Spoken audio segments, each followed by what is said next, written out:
Buenas tardes, es un gusto estar acá presentándoles el manejo nutricional del paciente adulto con VIH. La infección por el virus de inmunodeficiencia humana, o conocido por sus siglas VIH, y el síndrome de inmunodeficiencia adquirida, por sus siglas SIDA, son en la actualidad uno de los principales problemas de salud pública en el mundo. Y es por ello que nuestro sistema de salud tomó medidas creando las clínicas de atención integral o clínicas CAI para atender a estos pacientes de manera integral, donde está un equipo multidisciplinario, el cual está conformado por nutricionista, médico internista, psicólogo, trabajo social, promotores de salud y otras disciplinas que puedan ser necesarias. El VIH es el virus que causa el SIDA. Cuando una persona se infecta con VIH, el virus ataca y debilita el sistema inmunitario, causando problemas serios a la salud. En la clasificación, primero hablaremos con la infección por VIH.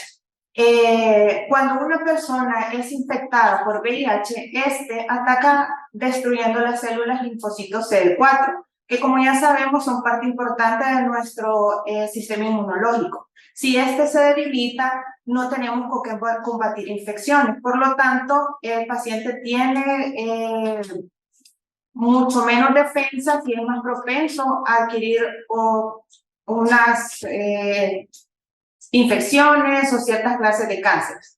Sin tratamiento, el VIH puede gradualmente destruir el sistema inmunitario, lo que causa deterioro progresivo de la salud de la persona infectada. Por otro lado, tenemos el SIDA. El SIDA significa síndrome de inmunodeficiencia adquirida. Esta es la fase más avanzada de la infección por VIH. Las personas con SIDA tienen un sistema inmunitario debilitado que las hace propensas a infecciones oportunistas, como candidiasis, cáncer de cuello uterino, sarcoma de Kaposi, criptococosis, criptosporidiosis, citomegalovirus, virus del herpes simple, histoplasmosis, linfoma, tuberculosis, neumonía y toxoplasmosis. Enfermedades causadas por virus, bacterias y hongos que en un sistema inmunitario normal no sucedería. Las vías de transmisión del VIH y los factores de riesgo. Existen 3 vías principales. Una de ellas es la vía sexual. Los factores de riesgo de esta es mantener relaciones sexuales sin protección con una persona infectada por VIH. La segunda vía es la vía sanguínea.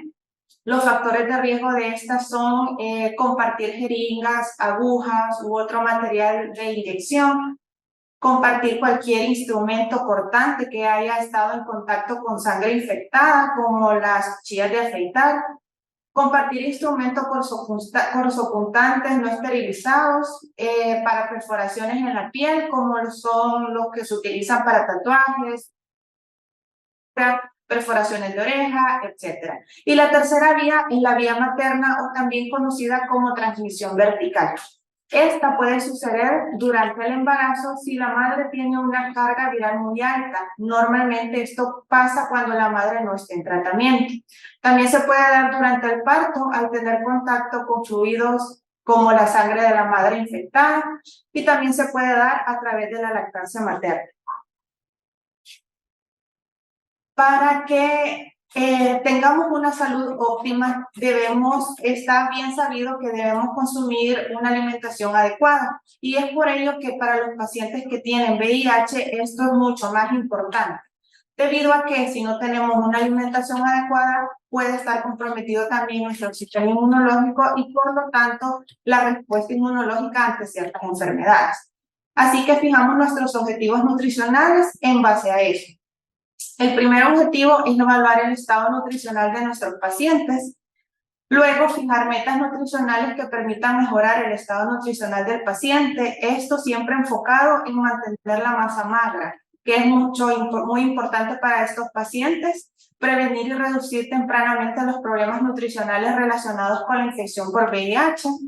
Aportar una cantidad adecuada de macro y micronutrientes. Brindar educación alimentaria y nutricional encaminada a fortalecer los conocimientos del paciente sobre una alimentación adecuada para su estado nutricional actual y muy importante para la prevención de problemas nutricionales futuros. También promover hábitos de alimentación saludables, mejorar la calidad de vida y promover la actividad física. En la atención nutricional ambulatoria, debemos tomar en cuenta todos estos aspectos. En primer lugar, la historia clínica, la cual nos servirá para saber la historia del paciente, si tiene, aparte del diagnóstico con VIH, otra comorbilidad, qué tratamiento está haciendo el paciente, si ya tuvo atenciones psicológicas, su estado de salud mental también es muy importante, así que esta historia clínica servirá para ello. Luego seguimos con la toma de medidas antropométricas, que principalmente contamos o tomamos, mejor dicho, peso y talla, la cual nos servirá para evaluar el estado nutricional del paciente a través del índice de masa corporal.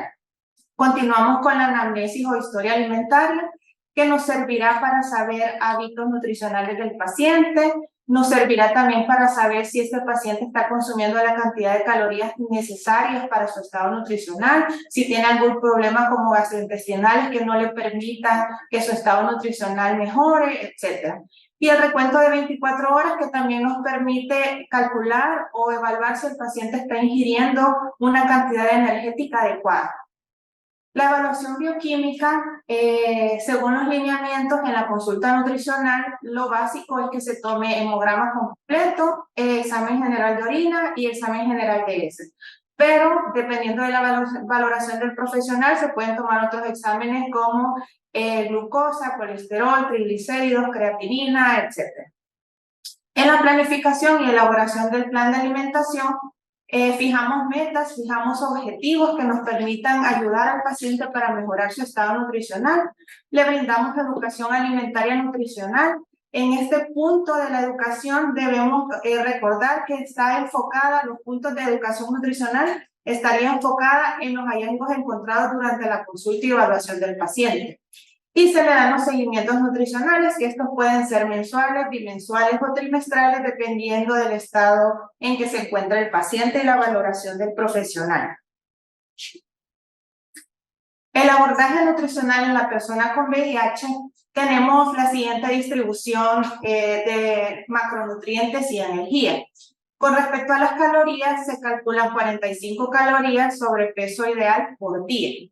Este valor energético o requerimiento energético del paciente puede variar dependiendo de los objetivos nutricionales que nosotros queramos seguir con él, si es aumento, pérdida o mantenimiento de peso.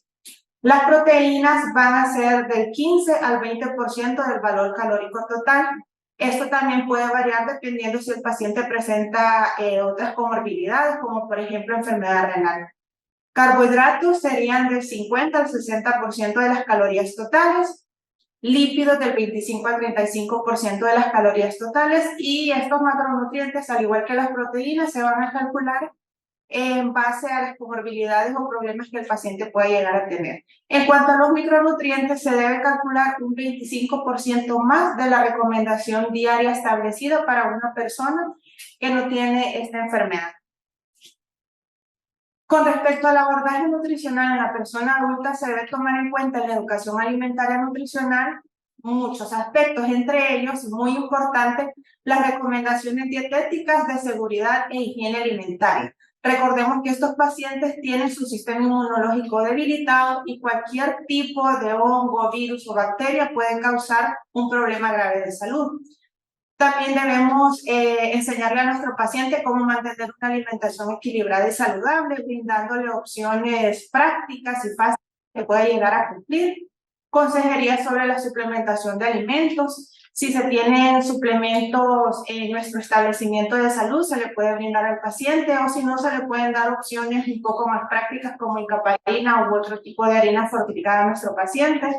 El método adecuado de desinfección de alimentos, adecuada manipulación de alimentos y también la importancia de un adecuado consumo de macro y micronutrientes que ayuden a conservar su estado nutricional en óptimas condiciones. Entre las recomendaciones, acá les presentamos unas recomendaciones más puntuales, siempre viendo que los pacientes ingieran alimentos inocuos y buscando que este no vaya a ingerir una infección o algún microorganismo patógeno por medio de los alimentos.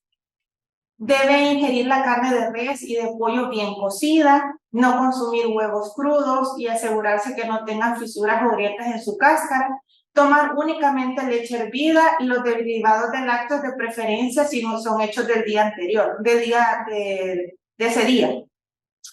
También debe preparar y o calentar los alimentos a temperaturas altas para eliminar cualquier tipo de microorganismo. Guardar los alimentos tapados en lugares seguros y si se cuenta con refrigeración sería mucho mejor y si no puede guardarlo en un ambiente que esté seco y que no tenga, que esté limpio y que no haya acceso de roedores o insectos en el lugar. No dejar alimentos preparados a temperatura ambiente por más de 2 horas para evitar la proliferación de bacterias. Lavar las frutas con agua hervida, pelarlas y volverlas a lavar. No consumir alimentos caducados o que se dude de que este alimento tenga propiedades organolépticas adecuadas para su consumo. Evitar el consumo de alimentos crudos como cócteles, ceviches, sushi, etc. Mantener un consumo adecuado de frutas y vegetales. Realizar actividad física, esto de acuerdo a su estado de salud actual y sus posibilidades también. Y mantenerse hidratado, consumiendo principalmente agua, de preferencia entre 8 y 10 vasos durante todo el día. Ya con recomendaciones adicionales tenemos también estas que pueden presentarse ante patologías asociadas, como por ejemplo dar recomendaciones dietéticas ante la presencia de úlceras o inflamaciones, las cuales puede ser no consumir alimentos que tengan irritantes, no consumir alimentos que sean demasiado ricos en grasa, que no consuma alimentos picantes, por ejemplo. La consejería en caso de diarreas, que sean alimentos que no contengan demasiada grasa, pueden ser alimentos fraccionados en varios tiempos de comida pequeños pero frecuentes. Consejería en caso de náuseas y vómitos, evitar alimentos que tengan olores fuertes, tratar la manera de no consumir alimentos que vengan de la calle, consumir también alimentos que sean seguros con respecto a la preparación o manipulación. Consejería en caso de anorexia, consumir alimentos hipercalóricos que con una pequeña fracción el paciente puede obtener una cantidad adecuada de calorías. También se le brinda consejería si se presenta dolor en la boca o dificultad para deglutir, como por ejemplo consumir alimentos blandos, de consistencia licuados, por ejemplo, o el puré. O también consumir bebidas con pajilla si presenta dolor para no lastimarse. O también ingerir alimentos líquidos que puedan cubrir su requerimiento, como por ejemplo con suplementos.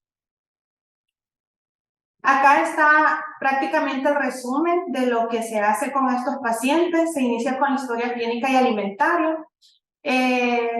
Primero, verificamos si la mucosa intestinal está intacta. Si ese es el caso, se hacen solo correcciones de errores alimentarios e información de medidas de seguridad. Se sigue con intervención farmacológica de ser necesario, como antianorexígenos. Luego se le da soporte nutricional al paciente de ser necesario, lo cual puede ser con una fórmula polimérica, oligomérica, o puede ser también con incaparina, como harina fortificada. Si la dieta es suficiente, si la dieta es insuficiente, se administrarán suplementos calórico-proteicos y el paciente se va a observar durante 4 semanas. Si se ve una mejoría nutricional, solo se le deja en vigilancia. Si este paciente no presenta mejoría nutricional, entonces nos vamos al otro lado del gráfico, donde está también si el paciente presenta una afección de la mucosa intestinal. Ahí se inicia de una vez con soporte nutricional, se vigila la tolerancia del paciente. Si este paciente presenta una buena tolerancia, se le da una nutrición enteral, la cual puede ser polimérica oral o por sonda nasogástrica. Si se ve una mejoría nutricional, se debe volver a la alimentación oral convencional, puede ser con o sin suplementos y se deja en vigilancia. Si este paciente no presenta una mejoría nutricional, se evalúa qué fórmula se debe definir para su tratamiento y si esta fórmula no funciona, el paciente se deja en vigilancia. Pero si no hay una mejoría nutricional, se debe reevaluar con el equipo multidisciplinario para el plan de seguimiento. Y esta ha sido mi participación.